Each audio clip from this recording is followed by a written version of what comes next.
Hello friends and welcome back to my channel. Today we're talking about all the books I read in April. I'm going to start this video by just quickly brushing through the ebooks and audiobooks I read this month because I only had 4 of them, and I think each one of them is in a video, so I'm not going to spend a ton of time. Let's just get through those really quickly.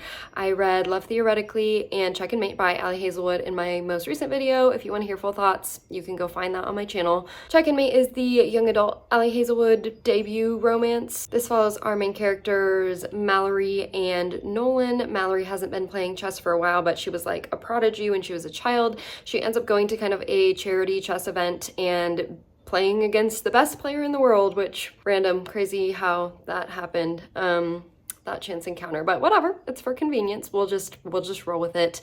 Mallory learns to kind of re-love chess as she goes through her character growth and development, although I don't think she really has that much character growth and development in this story, and she falls in love with Nolan. Overall, it was just a goofy, lighthearted, fun time with virtually no challenges to our protagonist, and a third act conflict that I hated, but what's new, because I always hate third act conflicts in romance. I gave it 4 stars, more like a 3.75, but we're not going to be too specific. Love Theoretically is the 3rd book, I believe, in the Love Hypothesis trilogy. I'm not sure what the trilogy is actually called, and I have not read the other 2 books. I just hopped on that one because you don't have to read these books like in order in the series. They're more like companion novels than like a series of books. Jack is the love interest name. Her name is Elsie. Look at me go. She is a physicist and she's applying for a job at this new university to be like a research driven professor. I don't really know. Jack is like on the opposing side of physics because apparently there's like experimental and theoretical physicists. I know nothing about that. I did not go to school for science. Jack is working at this university and he's held in pretty high regard. They don't like each other just because they have some clashing interests, I guess, for the field, but do they actually really? I don't know. Elsie's kind of a hot mess, but she's trying to get her life together, and Jack is there and they hate each other, but they actually love each other, and it was, again, a cute, silly, fun time. I gave this one 4 stars. Again, probably more like a 3.5, 3.75, but I'm rounding up because we don't actually care. I also read Mislaid and Parts Half Known by Shauna McGuire, which is the 9th book in the Wayward Children series. I think it's the 9th book, maybe it's the 10th book. I'm not actually sure. We just have so many books now, I can't keep up. This arguably was my least favorite book in the series. It's kind of hard to talk about these just because we're so invested in the characters in the world now. Basically though, this is a portal fantasy. It's a booktube darling and they're really short novellas. A new one comes out every January or February. In this one, we're kind of getting a little bit of backstory and review on a lot of the characters, and that's pretty much what happens in this one, and I was just a little bit bored by it compared to other books in the series. And the last ebook, audiobook, whatever, that I read this month was The 9 Lives of Bianca Moon, which is, I won an ARC copy. Nope, it wasn't an ARC. I just won a copy from the publisher in a giveaway. I was not expecting to win, so that was a surprise, but the story had a super cute premise. Essentially, it's like a traditional mystery set in like 50s, 60s, New York, jazz age New York, some historical time in New York. But instead of the city being inhabited by people, it's inhabited by dogs and cats. They're the main characters. One of these dogs gets murdered. 2 little doggy detectives are going to solve the mystery. The fiance of this dog, who is a cat named Bianca, decides that she's also going to solve the mystery because the detectives suck at doing their job. And it's just like a classic mystery setup. I thought it was going to be super cute and fun and interesting. Something about the execution just did not work for me. I could not connect with any of the characters. I don't know if it's because they were animals or if it's just because they weren't written in a way that felt accessible for me to enjoy the characters, and I was just kind of let down by it. I gave it like 2.5 stars. I rounded up on Goodreads to 3 stars because like I want a copy and I feel like I should leave a nice review, but like it wasn't that good and I wouldn't recommend it, and it was also so long. It was 400 pages long, and it was just the same scenes like happening over and over again where like the detectives would investigate someone and then they'd be like, well, I don't think it was him, and then the Kitty would be like, okay, I'm gonna go investigate this person, but better.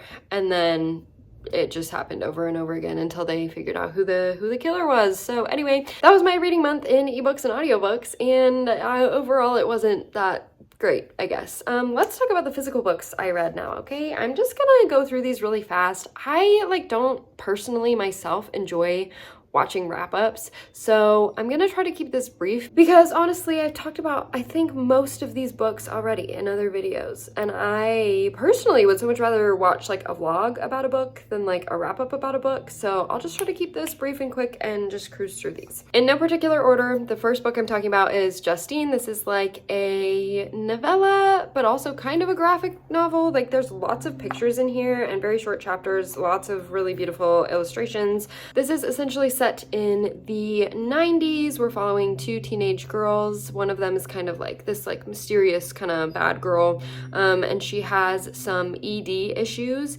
and our protagonist becomes kind of obsessed with her because her life just appears to be so glitzy and glamorous, and objectively this like didn't do anything new or super exciting, but it is chock full of 90s pop culture references. So for that fact, I gave it 3 stars, and the illustrations in here were really, really good as well. So while I don't think that this was a profound piece of literature, I did enjoy my time reading this, and obviously it was super short, so it's not like I was devoting a large portion of my life to it. I think that it does a good job just discussing like girlhood and what that feels like, and you know, being a teenager in the 90s, which I was not, but you know. Here's one of the illustrations. A lot of them are like this. This one is not the best one. It's just the one that I stopped on. But like there's just lots of fun things going on in here, and it was a good fun time. I'm probably never gonna read it again though. I also did a reread of How I Live Now by Meg Rosoff. This is a polarizing book. It's kind of set in this unknown time period. Like we're not really sure if it's like the future or the past or the present. Like we don't really know, and that's not relevant to the story.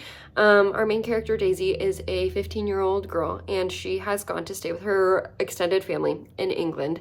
When a war breaks out, unknown enemy, again, that's not really the point of this story. Coping with like war and depravity as a child is what the story is about, and there are lots of controversial things that happen in here. I'm not gonna really get into it, but you can look up pretty much any discussion page of this and find out why this is so polarizing. I just want to say the things that make this polarizing are what make this book good for me, and it's not like I enjoy like these topics bring me happiness to read about, but it's an honest look at, I think, what war does to young psyches. So anyway, like I said, reread for me, I gave it 4 stars. It's always been a 4-star. It always will be a 4-star. I reread this every couple of years. It's very, very short.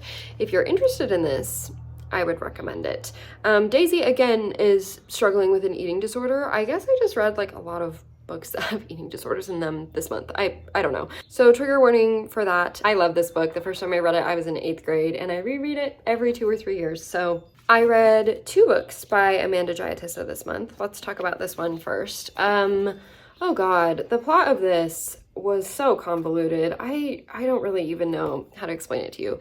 Okay, important things to know. This is dual timeline. We're following our main girlie in an orphanage in Sri Lanka as a child, and then present day as an adult living in America. She has some things from her past that are haunting her. Her roommate has found out about those things, and she comes home one day and he's just dead, but she didn't do it, even though they were fighting. Of course, we have the traditional female is a drunk alcoholic woman who takes medication that can cause hallucinations, and she is going crazy, or maybe she's not actually going crazy and her past really is haunting her. I don't know. That does not even like scratch the surface of what goes on in this book, and it's just so convoluted for me. I did not like this. I've said it before and I'll say it again. I don't think thrillers should ever be over 350 pages. Like if a thriller is longer than that, why? I don't know. I just don't think there's ever a good excuse for that to be the case. Especially when there's no like really astounding literary elements or anything to the story. You can tell I didn't like this. I gave this 2 stars. It was not my favorite book. I already had this one, so I was like, well, I might as well pick it up and get through it. Enough said about this one. Let's talk about this one now. This was marginally better than My Sweet Girl. However, I still didn't like this one. Amanda Giatissa is one of those authors that favors the like, I have a mysterious secret in my past, but I'm gonna keep referencing it throughout the entire book, but not actually tell you what it is until the last like 20 pages. And I hate that. I'm sorry. I know that that can be a vibe for some people, like wait till the end and get all these twists. I hate that. I hate the pacing. The non-thriller elements of this story, I really did enjoy. Obviously, Amanda Jayatissa is a Sri Lankan author, and this is set actually in Sri Lanka. The main character in this story has been invited to her ex-best friend's wedding, who's marrying her ex-boyfriend, and she's like, this is so weird, I haven't talked to either of them in 5 years, but I have to stop the wedding. We're like, why does she have to stop the wedding? I don't know. What happened between the friends? I don't know. And I'll be honest with you, we don't find out any of those things until like this page probably. The actual like setting and the leading up to the wedding and all the events and learning about the culture I thought was so good. So I ended up giving this 3 stars because I really did enjoy that part of the book, but the actual thriller part of this story was not for me, and I don't think I will be reading anything from Amanda Jayatissa anytime soon. I also read 2 poetry collections in April because April is National Poetry Month. I don't traditionally read a ton of poetry, but I figured I would pick some up. I had a couple collections on my shelves that I hadn't read yet, and so I dived in. This one, All the Dead Are Holy, it didn't really work for me. I feel kind of bad to say that because this author literally has like 3 Goodreads reviews, and I don't want to like hate on them, but like this just wasn't really that good. I'm sorry. I really did enjoy a couple poems in here. Like there was a couple that really hit. I'm trying to find the name. Hold on. Okay, so there's 3 sections in here. The middle section was by far the most successful for me. I really enjoyed Her First Day. I enjoyed At the Mall a lot. My Catholic Girl was really good. Those were all fun. However, the first section of this book was not good for me. It was very rooted in like historical wartime deaths, and I just didn't really care. I'm so sick of reading about World War II in every book. Why is there World War II poetry in here? I don't know. Essentially, we're just following different things that can die. So like there's war deaths in the first section, and then the second section is essentially about the death of like childhood, innocence, whatever. And then the third section is about just like other deaths that can occur metaphorically in life. And like it was fine. Like 2.5 stars. I don't know. I didn't really care. This one, on the other hand, New American Best Friend, I really, really enjoyed. I know that poems about girlhood often get kind of like a bad rep, and maybe it's just because I haven't read poetry in a long time, but I really did think that this collection was stunning. Bubblegum or Bruise was my favorite poem in here. It was beautifully written, but everything in here worked really well. I love when poetry collections have a theme and they stick to that theme and they tell an interesting story, or just the same story through different lenses. I love that.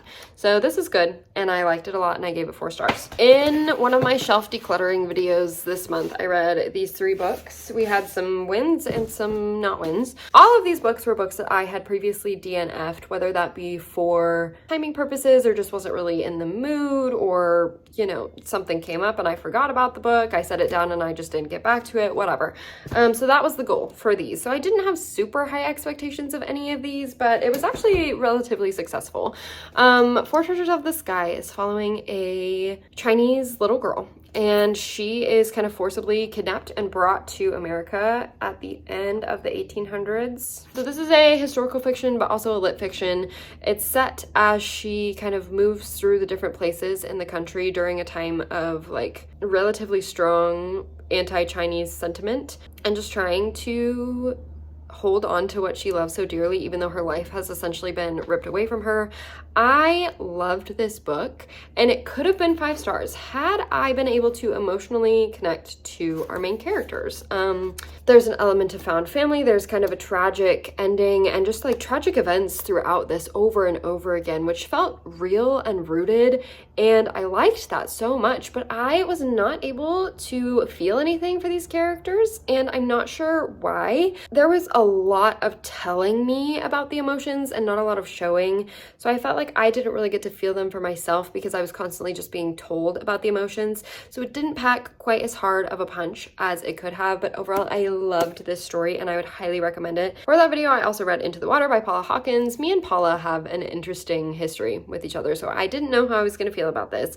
I actually really enjoyed this book, but it is not a thriller. This is like a literary, I don't even want to say mystery mystery. It's just like a literary story where we're trying to suss out these suspicious characters. The writing here was actually gorgeous, and there was a ton of perspectives in here, which I was a little nervous about, but I think it actually worked in favor for this book because it was very slow moving. So don't go into this thinking that it's a thriller, because it's not. And I think that's perhaps why a lot of people don't love this, because they go in expecting it to be a story like The Girl on the Train, and it's not that. I thought that the writing was good. There's lots of fun elements to get lost in here. I gave it 3.5 stars, so it wasn't like a huge win for me, but it was better than I was expecting. We are set in a small town English countryside. There's this pool that the river makes that's really deep, and there's a cliff above the pool, and lots of women have died in this pool throughout history. And most recently, our kind of main two perspectives in here are the woman that has drowned her sister and her daughter. And they are trying to kind of come to terms, cope with that, figure out, was it an accident? Did she jump? We don't know. And we're kind of just getting a history of this town at the same time. So that was this one. Would I recommend this? Probably not widely, but if you think you'd be into it, you probably would be into it. So not a bad pick. I also read We Run the Tides, which is my only 5-star this month, and I was so surprised. First of all, let me say, this I don't think would be a 5-star for anyone. Besides me. Looking at the Goodreads reviews, a lot of people have problems with this, and I totally get why. We are again set in the 90s, following teenage girls. Like, we have a common theme amongst my reading. I didn't really realize it till right now, but I guess that's what I was gravitating towards this month. Set in San Francisco, along the beach, teenage girls and them just evolving in their friendships and being children that lie and are mean to each other and experience these very like niche, minute things. I'm not pitching this very well, but again, I wouldn't recommend this to any of you. So I think what counts here is that this was a perfect book for me, but this was not a perfect book. But it was a perfect book for me, and it was exactly what I needed. It was very short, very quick. I loved all of the little like cliche references in here. They were done in really unique ways. If a cliche can be unique, that was a bit of a juxtaposition. Let's just roll with it. And overall, I loved this so much, and I'm so glad to have found a 5-star this month, because as y'all know, I give out 5 stars very rarely. So I'm so excited. And the last book I'm gonna talk about in this video, the last book I read in April, was The Wishing Game, which everyone loves, and I did not. Part of this is my fault, because I went in thinking that this was like a cozy fantasy. This is just like a cozy literary fiction that has some like embellishments to real life. Our main character, Lucy, wants to adopt this kid, but her financial situation sucks. And then she gets an opportunity to go win this very sought after copy that's the only copy in the world of this author that she grew up loving. And so she goes to win it because she knows she can sell it and make money, and then she can adopt the kid she wants to adopt. There's no trials and tribulations. It's just all happy. It was too happy. And Lucy, I hated her. I hated the woman. I wanted to slap her because she was like, poor me, I won't ask anyone for help. Poor me, poor me, poor me. Life is terrible, the world is terrible, but I refuse to get help for myself. And I found that so annoying. This did have a happy depiction of foster care. There was lots of love to be had in this book. Our other main perspective is from Hugo, who is this author's illustrator, and he lives on this island with this author, and he's going through kind of his own struggles, and I loved him. So that is why this book got 3 stars. Had Hugo's perspective not been in here and we only were reading from Lucy, this would have been straight up a 1 star because of how much I hated her. She's gonna win at the end of the year my most hated character award. I already can guarantee it's going to her because of how much she made me upset. But obviously I'm in the minority here because this has an insanely high rating on Goodreads, and it was also the book of the month, best book of the year finalist or whatever, so everyone loves this except for me, and you should probably read it if it sounds fun for you. And if you like happy books, I think you really would like this one, but I didn't.